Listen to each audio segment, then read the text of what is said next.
नमस्कार दोस्तों। आपका स्वागत है मेरे पीसीएस हिंदी एकेडमी प्लेटफॉर्म पे। आज मैं आप लोगों को क्लास 6 भूगोल की एनसीईआरटी का चैप्टर नंबर 5 पढ़ाऊंगा। इसके पहले मैं आप लोगों को चैप्टर नंबर 1, 2, 3, 4 तक पढ़ा चुका हूं। आज आप लोगों को 5वां चैप्टर पढ़ाऊंगा। जैसा भी होगा आप लोग कमेंट सेशन में बताइए। जैसा कि आप पहले अध्याय में पढ़ चुके हैं कि पृथ्वी एकमात्र ऐसा ग्रह है जहां जीवन संभव है। जैसा कि आप लोगों को पहले अध्याय में मैंने बताया है कि पृथ्वी एक ऐसा ग्रह है जहां पे जीवन संभव है। मानव यहां जीवित रह सकता है क्योंकि जीवन के लिए आवश्यक तत्व जैसे भूमि, जल तथा हवा पृथ्वी पर मौजूद हैं। पृथ्वी की सतह ऐसी है जिसमें पर्यावरण के 3 महत्वपूर्ण घटक आपस में मिलते हैं तथा एक दूसरे को प्रभावित करते हैं। पृथ्वी का ठोस भाग जिस पर हम रहते हैं उसे भूमंडल कहा जाता है। गैस की परतें जो पृथ्वी की चारों ओर से घेरती हैं उसे वायुमंडल कहते हैं।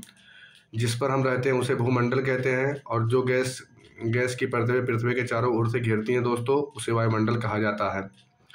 जहां ऑक्सीजन, नाइट्रोजन, कार्बन डाइऑक्साइड तथा दूसरी गैसें पाई जाती हैं। पृथ्वी के बहुत बड़े भाग पर जल पाया जाता है जिसे जलमंडल कहा जाता है। पृथ्वी के बहुत बड़े भाग पे जल पाया जाता है जिसे जलमंडल कहा जाता है। जलमंडल में जल की सभी अवस्थाएं जैसे बर्फ, जल एवं जलवाष्प सम्मिलित हैं। जलमंडल में जल की सभी अवस्थाएं सम्मिलित हैं दोस्तों।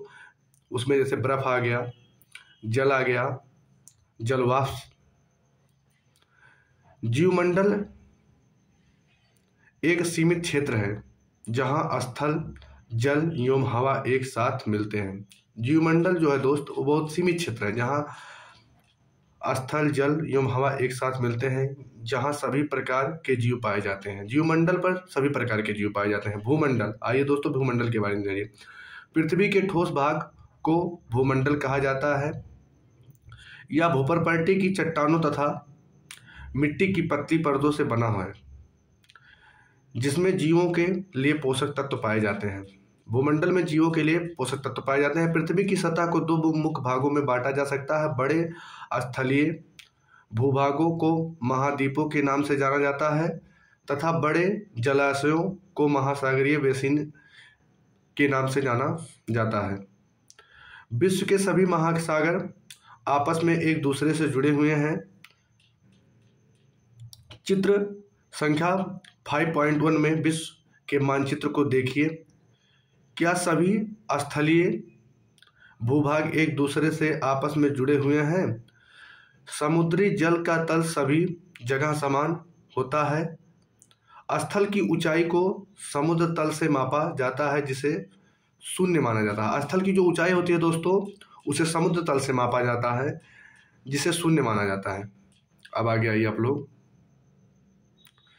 विश्व का सबसे ऊंचा शिखर माउंट एवरेस्ट समुद्र तल से 8,848 मीटर ऊंचा है। विश्व का जो सबसे ऊंचा शिखर है दोस्तों वो माउंट एवरेस्ट है, 8,848 मीटर ऊंचा है। विश्व का सबसे गहरा भाग प्रशांत महासागर मेरियान गर्त है जिसकी गहराई 11,022 मीटर है। क्या आपने कभी कल्पना की है कि समुद्र की गहराई पृथ्वी के सबसे ऊंचे भाग से इतनी अधिक भी हो सकती है? आइए महाद्वीप के बारे में जानिए। पृथ्वी पर 7 प्रमुख महाद्वीप हैं।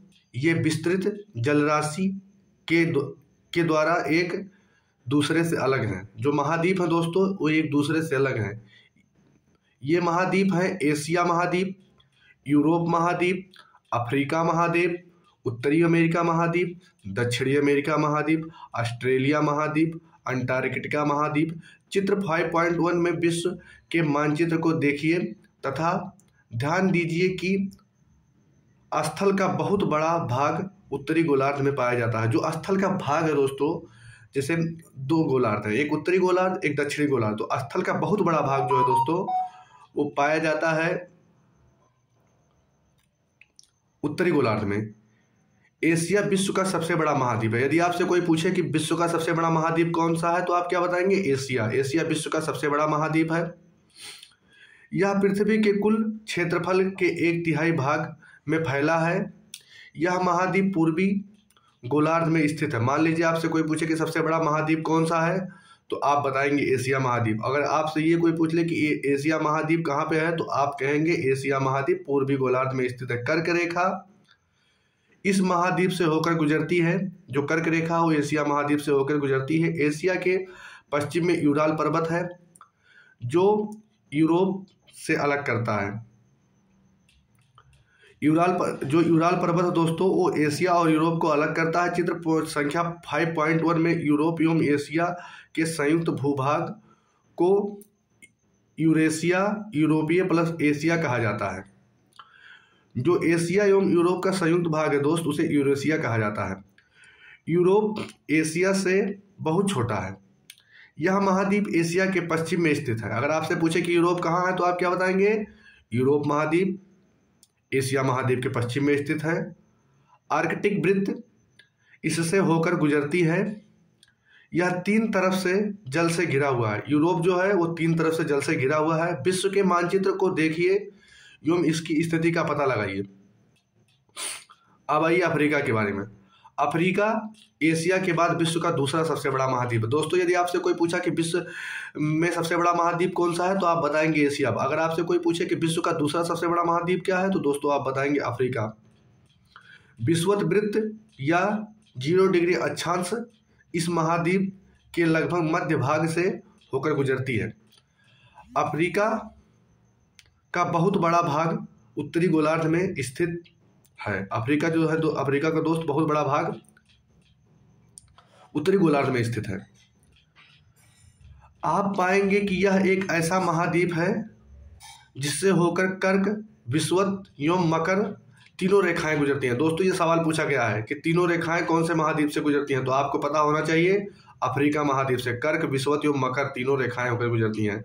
सहारा रेगिस्तान विश्व का सबसे बड़ा गर्म रेगिस्तान है जो कि अफ्रीका महाद्वीप में स्थित है। आपसे कोई पूछ ले कि सहारा रेगिस्तान कहाँ है तो आप बताएंगे कि विश्व का सबसे बड़ा गर्म रेगिस्तान जो है वो अफ्रीका महाद्वीप में स्थित है। यह महाद्वीप चारों तरफ से समुद्रों एवं महासागरों से घिरा हुआ है।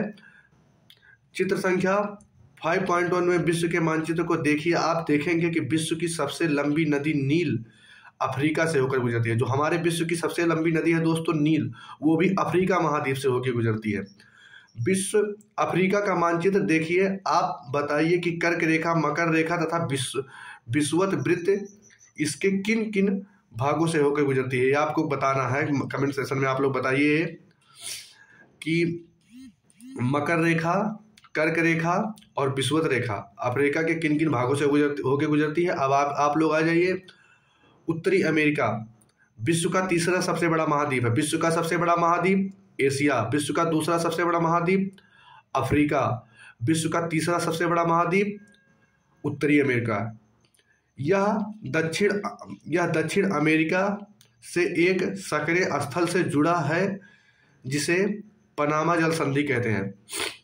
जो उत्तरी अमेरिका महाद्वीप है दोस्त यह दक्षिणी अमेरिका से जुड़ा है।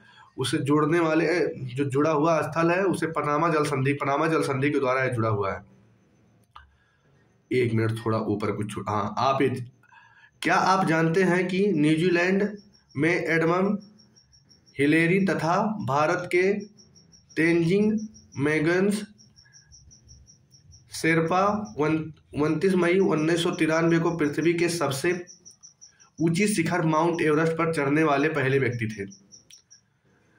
जापान की कुंजो ताइबोई विश्व की पहली महिला थी। आपसे अगर कोई पूछे विश्व की पहली महिला तो कौन थी तो आप बताएंगे जापान की जुंको ताबोई विश्व की पहली महिला थी जिसने 16 मई 1975 को एवरेस्ट पर कदम रखा। बचेंद्री पाल भारत की पहली महिला थी जिसने 23 मई 1984 को एवरेस्ट पर कदम रखा। दोस्तों अब इधर आ जाइए। कहा जाता है कि यह महाद्वीप मतलब दोस्तों उत्तरी उत्तरी अमेरिका महाद्वीप पूरी तरह से उत्तरी एवं पश्चिमी गोलार्ध में स्थित है। जो उत्तरी अमेरिका महाद्वीप है दोस्तों, वह पूरी तरह से उत्तरी एवं पश्चिमी गोलार्ध में स्थित है। यह महाद्वीप 3 महासागरों से घिरा है। क्या आप इन महासागरों का नाम बता सकते हैं? दक्षिण कह रहा है कि जो उत्तरी अमेरिका महाद्वीप है, यह महाद्वीप की 3 महासागरों से घिरा है। क्या आप बता सकते हैं कि किन महासागरों से घिरा है? आप लोग कमेंट में बताइए। दक्षिण अमेरिका अधिकांश भाग दक्षिणी गोलार्ध में स्थित है। दक्षिणी अमेरिका महाद्वीप का अधिकांश भाग जो है दोस्तों, वो दक्षिणी गोलार्ध में स्थित है। इसके पूर्व एवं पश्चिम में कौन से 2 महासागर स्थित हैं? आप लोग बताइए जो कमेंट में कि दक्षिणी अमेरिका जो है उसके पूर्व एवं पश्चिम में 2 कौन से महासागर स्थित हैं? बताइए आप लोग।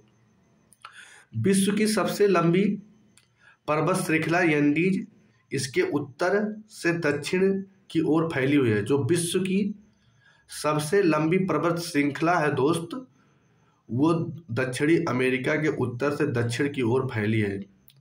दक्षिण अमेरिका में विश्व की सबसे बड़ी अमेजन नदी बहती है। जो विश्व की सबसे बड़ी नदी है अमेजन नदी, वह दक्षिणी अमेरिका महाद्वीप में बढ़ती है। आप लोग आ जाइए ऑस्ट्रेलिया, विश्व का सबसे छोटा महाद्वीप। आपसे कोई पूछेगा विश्व का सबसे बड़ा महाद्वीप एशिया, विश्व का सबसे छोटा महाद्वीप ऑस्ट्रेलिया, ये सब याद कर लीजिए। जो कि पूरी तरह से दक्षिणी गोलार्ध में स्थित है। मान लीजिए आपसे कोई पूछा सबसे छोटी महाद्वीप, तो आप बताएंगे ऑस्ट्रेलिया, जो कि पूरी तरह से दक्षिणी गोलार्ध में स्थित है। यह चारों तरफ से महासागरों तथा समुद्रों से घिरा हुआ है। इसे द्वीपीय महाद्वीप कहा जाता है। अब आइए अंटार्कटिका। अंटार्कटिका एक बहुत बड़ा महाद्वीप है जो कि दक्षिणी गोलार्ध में स्थित है। अंटार्कटिका जो है दोस्तों दक्षिणी गोलार्ध में स्थित है। दक्षिणी ध्रुव इस महाद्वीप के मध्य में स्थित है। जो दक्षिणी ध्रुव है वो अंटार्कटिका महाद्वीप के मध्य में स्थित है। चूंकि यह दक्षिणी ध्रुव क्षेत्र में स्थित है, इसीलिए यह हमेशा मोटी बर्फ की परतों से ढका रहता है। अंटार्कटिका जो महाद्वीप है दोस्तों, यह हमेशा मोटी बर्फ की परतों से ढका रहता है। यहाँ किसी भी प्रकार की अस्थायी मानव निवास नहीं है। अंटार्कटिका महाद्वीप जो है दोस्तों, यहाँ किसी भी प्रकार का अस्थायी तो जाते होंगे, लेकिन अस्थायी जो है मानव निवास नहीं है। बहुत से देशों के शोध केंद्र यहाँ स्थित हैं। मतलब बहुत से देश जो हैं, वहाँ के जो शोध केंद्र होते हैं वो यहाँ स्थित हैं। भारत के भी शोध संस्थान यहाँ हैं। इनके नाम है मैत्री तथा दक्षिणी गंगोत्री। जो अंटार्कटिका महाद्वीप में भारत के जो 2 शोध संस्थान स्थित हैं, उसमें से एक मैत्री तथा दक्षिणी गंगोत्री हैं। अब आइए आप लोग जलमंडल। पृथ्वी को नीला ग्रह कहा जाता है। आप लोगों को आगे कक्षा में मैं बता चुका हूँ कि पृथ्वी को नीला ग्रह क्यों कहा जाता है, क्योंकि 1/3 तो इस पे जल है। पृथ्वी का 71% भाग जल है। मतलब 100% में 71% जो भाग है पृथ्वी पे वो जल है। 29% भाग स्थल है। जलमंडल में जल के सभी रूप उपस्थित हैं। इनमें महासागर एवं नदियां, झीलें, हिम नदियां, भूमिगत जल, वायुमंडल की जलवाष्प सभी सम्मिलित हैं। पृथ्वी पर पाए जाने वाले जल का 97% से अधिक भाग महासागरों में पाया जाता है। पृथ्वी पर जो 71% जल पाया जाता है दोस्तों, 71% में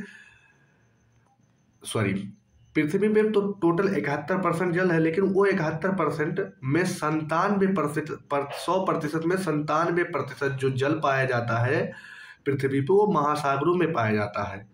व्योम इतना अधिक खारा होता है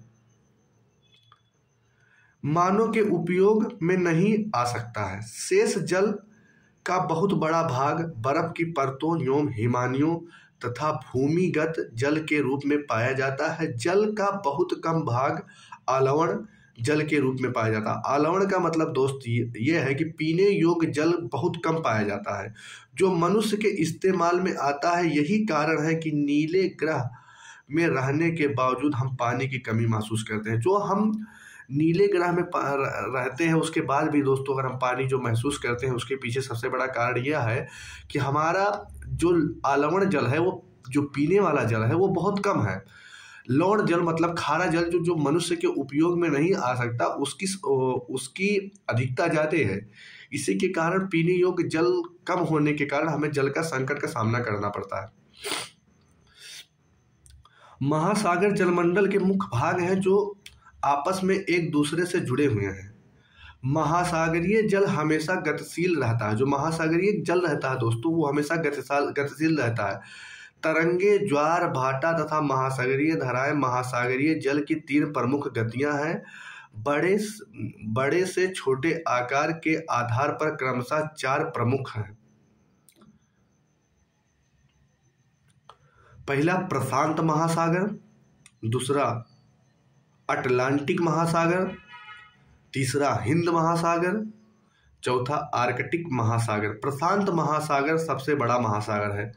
महाद्वीप में कोई पूछेगा तो एशिया महाद्वीप सबसे बड़ा है। महासागर में यदि आपसे कोई पूछेगा तो सबसे बड़ा महासागर प्रशांत महासागर है। यह पृथ्वी के 1/3 भाग में फैला है।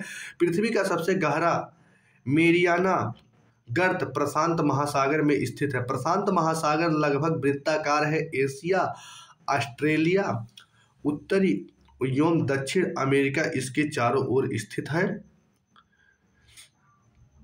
चित्र 5.1 में देखिए आप। प्रशांत महासागर के चारों ओर इन महाद्वीपों की स्थिति का पता लगाइए।